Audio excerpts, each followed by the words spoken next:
Sa video na to ay magpapalibing tayo sa ilalim ng lupa ng 24 oras. Hindi na natin kailangang maghukay kasi may butas na.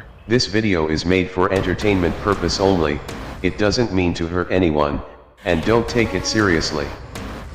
Ito ay tirahan ng mga ahas, pero nung tiningnan ko sa loob, wala Ang challenge na to ay napaka-imposible kasi nararamdaman ko talaga na hindi ko kakayanin na mag-overnight dito sa loob. Yeah.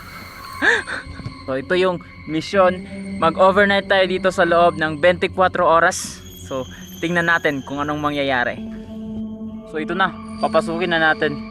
Hindi talaga siya kayang pasukin kung una yung ulo, kaya dapat Napaka-skip papasok sa loob kaya nahihirapan tayong pumasok. At hindi natin alam kung ano ba talaga ang nakatira dito. Ganito yung style kapag papasok ka dito. Naku, nakakatakot. Ayan. Naku, ang dilim. Yee! Oops. Naku, meron pang kulak nito. Ayan. First time ko tong ginawa na matulog sa ilalim ng tunnel. Kaya hindi naman talaga nakakapagtataka kung bakit na sobrang nakakatakot. Ganito lang, upo lang, tapos siga.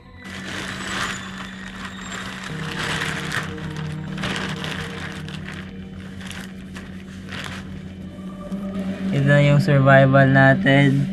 Ang lupet, let's go. So hindi tayo nagdala ng detain, hindi tayo nagdala ng like kumbaga cockset, kasi gusto nating maghanap ng pagkain dito sa paligid. But eventually gabi na tayo dumating, kaya wala ng pagkain. Pero so nakikita niyo sa itaas, ayun, hindi tayo makatayo dyan kasi napakalapit lang talaga. Ang delikado dito is baka babagsak to. Kung babagsak to or maglilindol, talagang matatabunan tayo ng lupa dito. So guys, matutulog na tayo.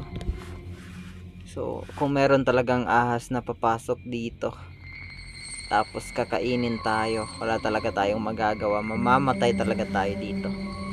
At isa sa mga kinakatakutan ko dito, maliban sa ahas, is kung guguho ang lupang to. Kapag biglang lumindol at guguho yung lupa, talagang ito talaga ang katapusan natin.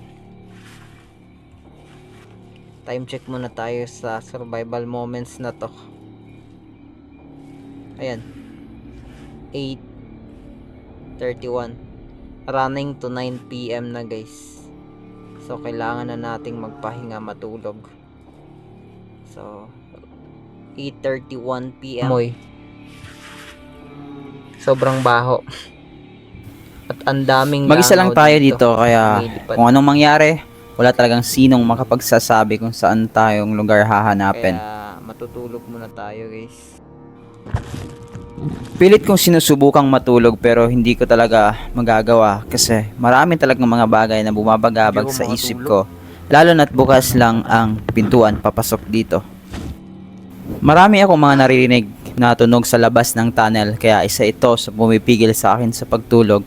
Sinusubukan ko pa rin pero talagang napaka-uncomfortable talaga.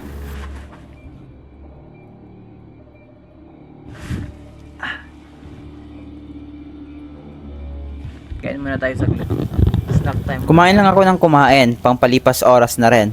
Talagang naiisip ko talaga na parang hindi ko kayang magstay dito ng 24 hours. Nahihirapan na nga akong mag-survive ng isang gabi. Kaya hindi ko na talaga alam kung ano pa ang aking gagawin.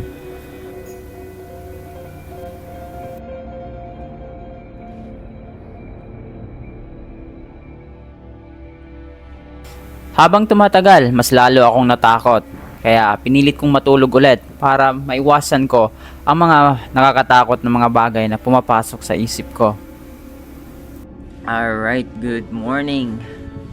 Grabe, napakaimbing talaga tulog natin guys. Ngayon lang tayo ngayon lang tayo gumising. Grabe. Time check. It's already 6 a.m. Wala talaga. Pagkatulog natin, wala talagang disturbo. Talagang diretso talaga. Parang medyo nawala na yung kaba kasi umaga na. So parang hindi na tayo kinabahan compared noong nagsisimula pa tayong matulog. But yeah, let's go. So ito pala yung feeling kapag nandito ka sa loob ng tunnel na tutulog. Sobrang nakakatakot.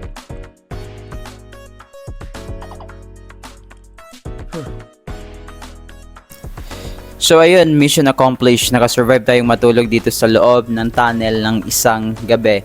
Kaya ayan, dali-dali nating niligpit yung mga gamit natin kasi maghahanda na naman tayo sa bagong pagsubok ngayong araw.